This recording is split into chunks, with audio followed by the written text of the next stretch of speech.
그러니까 유튜버 중에 먹방 유튜버 하시고 엄청나게 많이 드시는데 엄청 마른 분들 계시잖아요. 뭔가 잘못된 다이어트를 한 달 정도 했다. 그러면 한 1년간은 위험한 거예요. 정제 탄수화물들은 다 안 좋아요.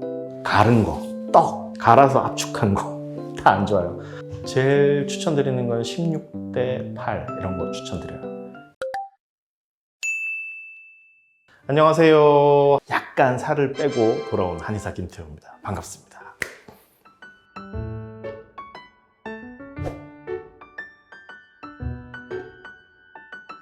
한의학적으로는 조금 나눌 수 있기는 한데 저 같은 경우는 전 태음인이거든요. 태음인은 이제 간대 폐소하다 이렇게 얘기하잖아요. 간이 크고 폐가 작다. 꼭 뭐 해부학적인 장기의 크기를 얘기한 건 아니에요. 이거는 이제 기능적인 측면에 좀 더 초점을 맞춘 건데 빨아들이고 저장하고 먹고 쌓아놓고 이런 거를 잘 하는 거예요. 오히려 집에서 집순이 뭐 이런 얘기 하잖아요. 집에서 있는 것도 좋아하고 활동하는 거 별로 썩 좋아하지 않아요. 그러니까 체질 중에는 비만이 되기 제일 쉬운 체질이다 이렇게 얘기할 수 있을 것 같아요. 그 다음에는 뭐 소음인인데 우리가 흔히 아는 앞에서 말씀드렸던 소식자들 이런 분들은 소음인들이 많을 거예요. 심대비소하다 그러거든요. 심장이 크고 비장이 작다. 소음인들은 소화기능이 썩 좋지 않아요 원래. 그러니까 소화기능이 약하니까 많이 먹지도 못하고 잘 소화 흡수시키지도 못해요 이 사람들은. 그래서 체격도 좀 작고 추위도 많이 타고 전체적인 체형은 굉장히 작은 슬림한 이런 분들이 많죠. 소양인들은 비대신소예요. 그러니까 비장이 크고 기능이 좋죠. 그러니까 소화 잘 시켜요. 음식도 잘 먹어요.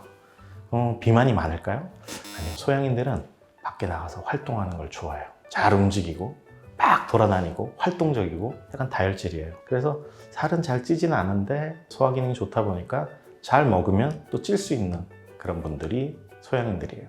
태양인은 뭐 많이 없으니까 제외하고. 그럼 이렇게 체질로 한번 나눠봤잖아요. 태음인인 저 같은 체질들이 잘 먹고 잘 찌고 이런 체질들이다 말씀드렸는데 모든 이런 구분을 다 전제를 제외하면 그냥 많이 먹으면 찌는 거예요. 우리 몸은 그렇게 세팅이 돼 있는 거예요. 약간 살을 빼고 돌아온 한의사 김태호입니다.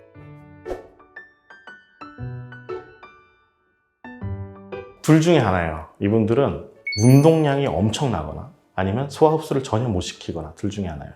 운동량이 엄청나게 많은 사람, 뭐 펠프스, 옛날에 뭐 펠프스 식단이 어떤지 뭐 화제가 되고 막 그랬잖아요.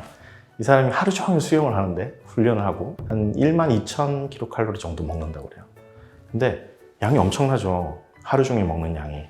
우리 일반적인 성인이 좀 과식했다라고 하면은 한 3,000에서 3,500kcal, 많으면 뭐 4,000kcal 정도 먹는다고 하거든요. 최소한 3배에서 4배 정도를 매일 먹는데 이 사람은 살이 있나요? 되게 근육질이고 체지방은 거의 없어요. 왜냐하면 한번 이렇게 오전 훈련을 한번 하고 나면 한 5,000kcal 써버리는 거예요.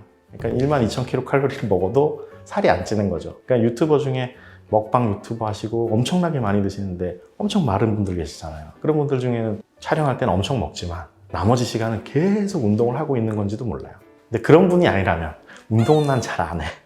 근데 마른 분이 있거든요. 드셨던 게 그냥 쭉 나가는 거예요. 대사되지 않고 변으로 나가는 거죠. 그러니까 우리 몸에 먹은 게 소화 흡수돼서 혈중으로 들어와야 1년의 대사 과정들이 일어나는데 소화 흡수 자체가 잘 안 되는, 그러니까 효율이 굉장히 떨어지는 몸인 거예요. 많이 먹지만 그중에 한 10% 정도 몸에 들어와서 대사가 된다. 그러니까 남들 일만큼 먹은 거랑 비슷한 거죠. 약간 살을 빼고 돌아온 한의사 김태호입니다.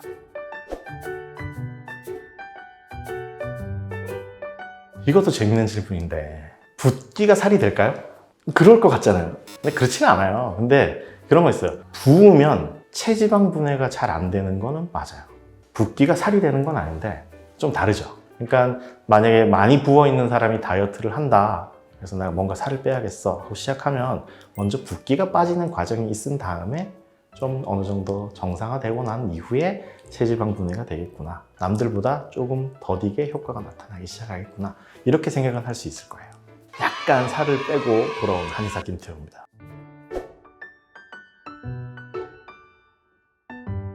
원푸드 되게 안 좋거든요. 극단적인 뭐 칼로리를 제한한다든지 한 가지만 먹는다든지 영양소 결핍을 강제로 만든다든지 하는 거는 반드시 부작용이 따라요. 그러니까 요요라고 하는 우리가 다 아는 내용들이잖아요. 왜 생기냐면 너무 극단적으로 칼로리 제한을 해버리면 우리 몸은 위기라고 느껴요. 위험해! 야, 너 기아 상태야. 너 이러다가 죽을 수도 있어. 위험해. 라고 느끼면 우리 몸은 제일 먼저 대사량을 확 떨어뜨려요.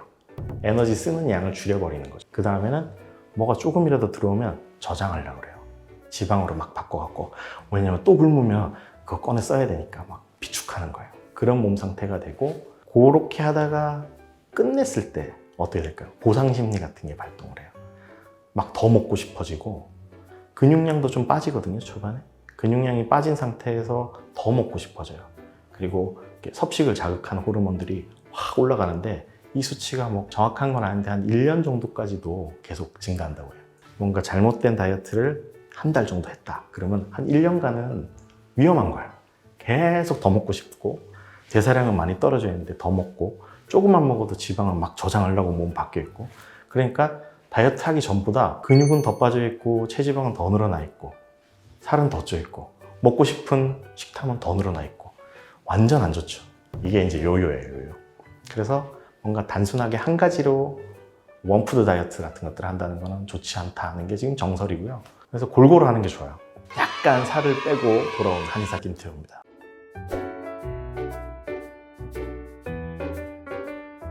어떻게 골고루 할까요? 뭘 먹을까 중요하다 했잖아요. 2대 1대 1 하면 딱 좋아요. 2가 야채예요, 야채. 야채 2, 탄수화물 1, 단백질 1. 그래서 2대 1대 1. 그러면 1은 얼마를 기준으로 할까요? 자기 주먹 하나. 근데 실제로 해보면 많아요. 탄수화물 이만큼, 단백질 이만큼, 야채 이만큼. 밥 한 공기가 한 끼에 이만큼인데 이거 적은 양이 아니거든요. 되게 많아요. 그래서 주먹보다 조금 적게 해도 된다.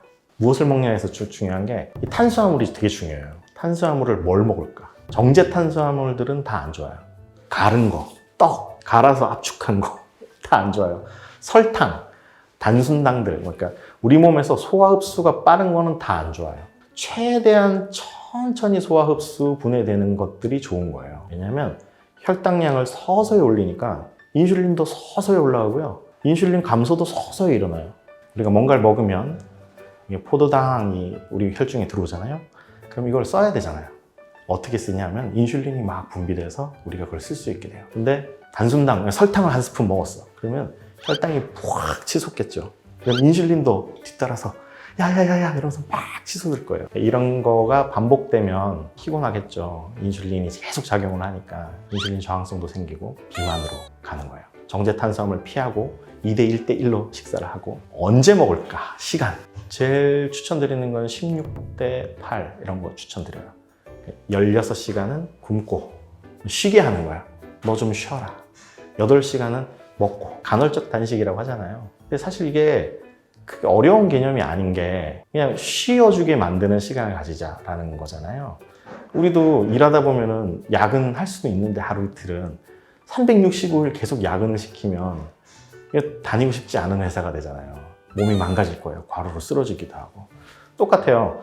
췌장한테 계속 일을 시키는 거예요. 인슐린 나와라, 인슐린 나와라. 밤에 야식 먹고 인슐린 나와라, 인슐린 나와라. 계속 그러면 피곤하죠. 힘들고 몸이 망가져요.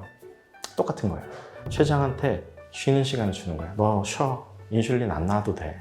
인슐린이 분비 안 되고 몸에서 깨끗한 시간이 오래 지나면 인슐린이 소량 분비돼도 작동을 엄청 잘하겠죠. 또 공복 시간을 길게 가져가면 우리 몸에서는 지방을 좀 잘 대사하려고 해요. 공복이 너무 기니까 탄수화물이나 이런 것들이 안 들어오니까 이 공복 시간 동안 지방을 분해해서 좀 에너지로 쓰려고 하는 몸이 되거든요. 몸 상태가 바뀌어요.